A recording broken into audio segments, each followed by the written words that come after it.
Hello, my name is Martin Lipscomb. I'm joined today by Professor Joakim Ohlen. Joakim works at the Institute of Health and Care Science in the University of Gothenburg in Sweden. An active researcher and scholar, a phenomenologist and methodologist, Joakim has published on, among other topics, palliative care, survivor reactions to death, colorectal surgery, person-centered care, the difficulty of keeping people at home during illness episodes, and many other things as well. Now, an interesting feature of Joakim's work is that while his writing has concrete and clinical import, he is nonetheless willing to engage with theory and the complexity of theory when constructing, reporting, and reflecting on studies. And this, in my view, differentiates his contributions positively from work which all too frequently concludes, for example, at the point of finding presentation. That is, studies which don't engage seriously with the concepts and the ideas that structure them. Now, to illustrate how theory and research come together in his work, we here discuss the 2017 paper, Person-Centered Care Dialectics, inquired in the context of palliative care. This was published in Nursing Philosophy, and Joakim here was first and corresponding author. Now, person-centered dialectics explores, as the name suggests, the concept of person-centered care in a palliative environment. It recognizes that tensions exist between individual and population level needs, and also individualized and standardized care, which rightly or wrongly can code for evidence-based practice and the standardization which perhaps inevitably accompanies the protocols and ways of working that evidence is used to underpin. Adopting ideas taken from the French phenomenologist and hermeneutist Paul Ricoeur, it suggested that the concept of person-centeredness can be extended to encompass population or societal perspectives. And in challenging taken for granted assumptions concerning the objectives of care, the paper is a good read. Joakim, please, would you outline the study for us in more detail? Can you give us an overview of the arguments presented? Thanks so much for inviting me here and giving the opportunity talking to you about this. Yeah, I think I'd like to mention first that we recognize today that person-centered care, it's used much more, and it's much more common today in policy documents, for instance. And with that, I would claim comes a risk that it becomes empty words, that it's kind of ticked that now we have secured person-centered care. And that is kind of a major motive for why we did this study. And in the case of palliative care, it has been developed with a focus on the individual and the encounters between patients and professionals, providers. And the notion of the person has been taken for granted. And since palliative care is very much about approaching the patient and the families as persons, you come close to the individuals. And it's particularly unclear if person-centered care applies only to individual level, or if it also applies to organizational levels and societal decision-making. And the emphasis on standardization and the use of various protocols to secure safe care, which is emphasized across different fields of healthcare, raises some questions how standardization could facilitate or constrain person-centered care. And the imperative of person-centered care has also been a driving force for using standardized measurement tools in practice and to address how patients and the family members are doing. But you can question the use of structured questions with predefined answers if it has a real fit with the person-centered approach, and especially in the context of palliative care with life-threatening, life-limiting illness, suffering, loss, and so forth. But in highly individualized approaches in the literature, we found no references to standardized measurement. So we asked if individualization and standardization could be competing agendas. And can the ideal of approaching the patient as a person allow for standardization? And still another angle of the problem we took is inequities in healthcare, which we know very well includes palliative and end-of-life care. And that inequities are for sure happening to individuals on the individual level, but disparities tends to be disclosed and overt on the population level, and which has paved the way for such as public health approaches to palliative care. But to talk about public health and population level palliative care could appear to be kind of unexpected, and in that way involve tensions and raises questions about individual and population focused approaches, how they make sense. So we set up a Canadian-Swedish collaborative project to address these challenges in person-centered palliative care, and with an attempt to bridge what we thought could be regarded competing agendas in person-centered care in between individualization and standardization and individuals and populations. And as you mentioned already, to use an explicit lens for the analysis, well, something possible for the reader to critique, we turn to hermeneutics of the self, according to the French philosopher Paul Ricoeur. And his text gave us resources to relate the apparently opposing views of possibly dialectic patterns, and that the view might not necessarily be opposing between individuals, populations, individualization, standardization, but rather something possible to integrate, that both is kind of inherent in the other and more or less, possible to integrate. And we then used that lens on the person-centered care in the context of palliative care. And in this way, we saw, or you could say we constructed, a dialectic relationship between individualization, standardization, and individuals and populations, and argue that all of these are relevant and applicable and maybe even actually needed in palliative care. And finally, we consider person-centered care and its relevance from micro, meso to meso levels of palliative care. So that's basically. That's a very good synopsis, I think, of the arguments that were presented. Let me ask you a question. A criticism of some nurse writing is that possibly that writing doesn't take seriously, it doesn't adequately engage with the grounding ideas that it's built upon or assumes. Indeed, on occasion, some nursing researchers and scholars seem positively hostile to the type of detailed and thoughtful engagement with ideas that you evidence. And I'm thinking here of the uses to which you put recur. Thus, you deliberately and you overtly introduce recur to help structure and develop your thinking, and in my view, using ideas in this way is to be applauded. On the other hand, from the perspective of a reader who perhaps hasn't encountered recur before, is there a danger that, from their vantage, too much is asked? Can naive readers really grasp or understand the points being made if or when they're unfamiliar with, in this instance, recur? How is an appropriate or workable balance to be struck between bringing in the work of a theorist to make sense of argument, which you ably do, and the need for clarity? Well, there's of course a risk that the reader becomes lost when the philosophical aspect is unfamiliar. I can easily see that. And I think, well, first you could say that there's kind of a balance in between having lengthy, kind of reporting what this philosophical perspective, hermeneutical perspective is about, and to make it more comprehensive and with less details, and for the interested reader to have a reading in the original. But so having that said, I think that the opposite, to not have an explicit lens, would be more risky or even worse. So here I think you need to recognize that the text was also published in a scholarly journal. So it was meant to be an original piece of knowledge contribution.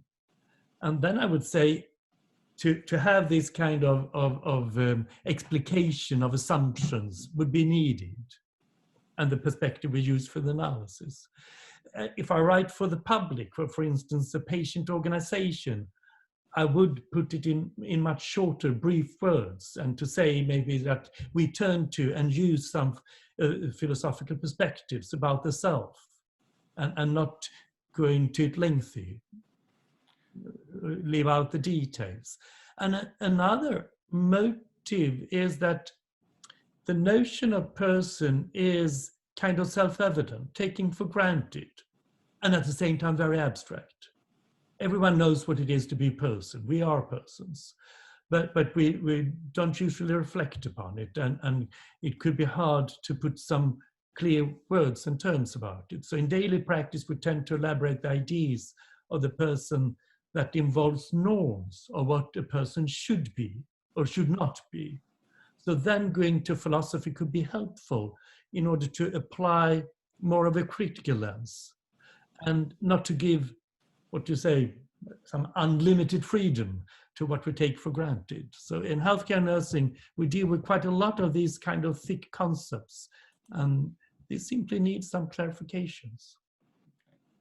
Let me ask you a follow-on question. Ricoeur was, in his writing, always keen to defend religion, religious beliefs, and a particular version of social justice. So when nurses take up and use the ideas of thinking, such as Ricoeur, is it necessary that we comprehend, agree with, or take note of their wider thinking? Or can we just pull out the ideas that meet our needs? Put another way, how much comprehension, how much agreement is required? Is it necessary perhaps that in utilising the work of a theorist such as Ricoeur, the user must share or at least not be hostile to, for example, his religious beliefs? Yeah, both very interesting and important. And of course, you're kind of pointing to whether cherry picking is what it implies and if it's, desired or not. And I think that several of the great thinkers and of those who have contributed with comprehensive perspectives, it usually takes a lot of time to comprehend their work, indeed. So picking only one piece involves a risk that we are not coming to understand the assumptions built in it, like in these examples you give.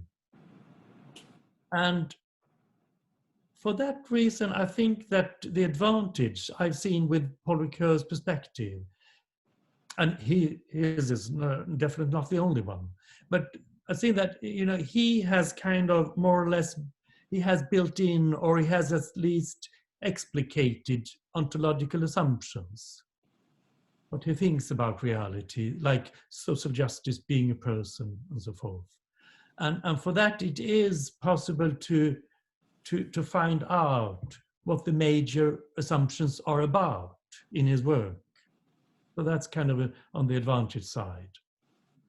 And so my way how I came into this is, into his work, into this type of philosophy, is that I read it in relation to hermeneutics and also phenomenology and the notion of embodiment, which so easily resonate with nursing, I think, so because, how the body is perceived, approached, and that health, illness, and suffering is about someone's existence. And that's something I actually used to be very occupied with. And I even used to be very critical with perspectives who lacked that kind of conceptualization of the body and the existential in notions or concepts related to things like suffering and symptoms. So I think that has been my kind of, in the way I bought his perspective and found that it resonated. And in that way, I've read Ricoeur's text that the existential dimension is put to the front more than the religious ones. Okay. Okay, a very different question now.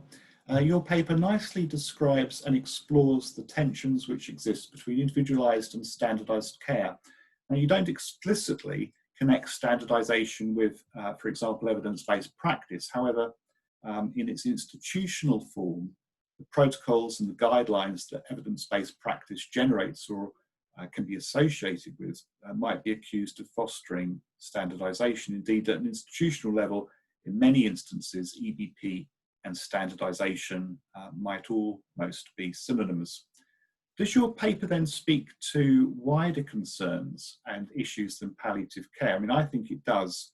I think this link or this tension between individualized care and standardized care can be run out in lots of different ways. What do you think? Yeah, so you're right. The article will relate standardization to standardized measurement. And the main reason we took that as an example, I think that is the standard measurement was a field which especially one of my co-authors has expertise in. And we found that it could be served as a very clear and good example for the purposes of the analysis. And you definitely can see evidence-based practice as an approach giving emphasis to standardized care, as you say. I agree. Okay. And especially in ways guidelines and protocols are developed from the highest levels of evidence. But I think that when considering the tensions related to standardization and individualization in evidence-based practice, could make use of or even need an epistemological lens. I mean, what is knowledge about? And we didn't include that in the paper. So that's, yeah, related to what I've said, of course. But I had previously elaborated on competences required of healthcare professionals in the field of palliative care. And if an ultimate ethical demand for palliative care is to relieve suffering, and then we need, of course, the competences to do so. And for that, I found, for example, the Aristotelian view of knowledge very useful. And then the protocols based on the evidence could only contribute to, well, you could say one major type of knowledge, basically, knowing that. I mean, to know what to do. But from an Aristotelian perspective, to know how to do it, to have the actual skills to do it, is another type of knowledge, which you doesn't necessarily have, having read the guideline or the protocol. And so in that regard, the protocols and guidelines would be limited to one type of knowledge. But still, there's another major type of knowledge that evidence practice tends not at all, or very limited, to be occupied with. And that is to know when and to do when and to do what to do. You know, to step aside from the suggested actions stated in the protocols, for instance. The practical wisdom of practitioners, prudence, which points to such as virtue ethics. And the competence cannot be read, type of competence can't be read in guidelines or protocols. It needs to be achieved through being with others, colleagues, patients, family members, and from experience from these practice situations, and reflect on what's going on in the practice situations. So in this way, I think that the tensions between individualization and standardization, they will apply. And we need a practice based on evidence to achieve equity. And that includes a person-centered approach. And it's both about persons and populations. So to elaborate on what these broad constructs actually implies is important. And especially today, when we recognize that, as I've said in the beginning, that person-centered care is more and more included in such as policy documents of various kinds. Joakim, that was an answer which would easily raise another 100 questions in response to it. But let's wrap it up there. That was very interesting. I'd heartily recommend your paper. Thank you very much for your time today. Thanks so much. Talking to you.